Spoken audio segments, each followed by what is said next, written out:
Dear fellow Malaysian, our country is choked with crime and no longer a safe place. Criminals are now so daring that they steal in public places and in broad daylight. They target everyone, women, children, the elderly, even foreigners. No one is spared, and injuries and death are common. Why isn't the government controlling crime? Isn't it the fundamental duty of a government to protect its people? And what does our government have to say about it? Sadly, our government denies that crime is on the rise. Using PEMANDU statistics, Datuk Sri Hishamuddin Hussein argues that crime is in fact decreasing. This Home Minister reasons that any increase in crime is merely an issue of perception. PEMANDU itself blames both the mainstream and social media for sensationalizing crime to give an impression that crime is on the rise.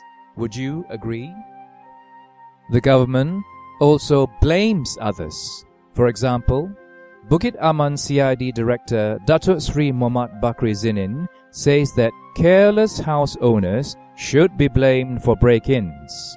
And MCA President Datuk Seri Chua Soy Lek states that shopping mall owners should be blamed for their poor security that allows crimes to happen. But what do others have to say? The view of Tan Sri Musa Hassan, our ex-IGP, is that the current government is hiding facts over the country's crime rate. Responding to PEMANDU statistics, he claims that public security has reached a worrying stage. He suggests that our government appoint a third party to conduct an independent review of the country's crime rate. Such is his distrust of official statistics. Former Deputy Bank Negara Governor Tan Sri Dr. Lee See Yin is also dissatisfied.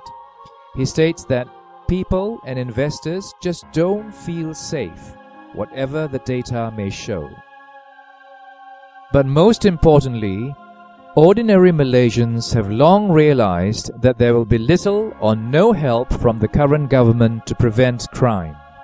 Every day, more and more residents are taking their own measures to protect themselves. There is an increase in gated and guarded communities, in households installing CCTVs at home, in websites recording and documenting crime, and in community action groups to create awareness of crime.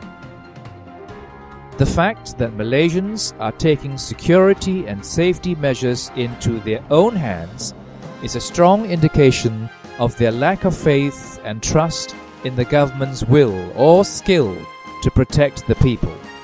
The government has for years acknowledged that crime is a serious issue.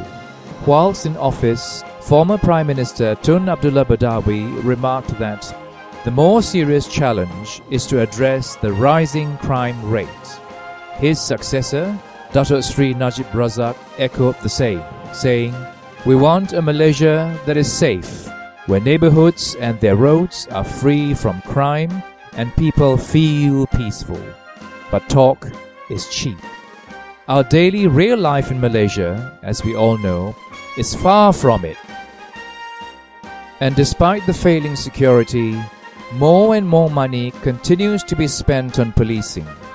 Over the last 3 years, the yearly budget for police expenditure increased from 4.5 billion ringgit in 2010 to 5.8 billion in 2011 and finally 6.3 billion in 2012.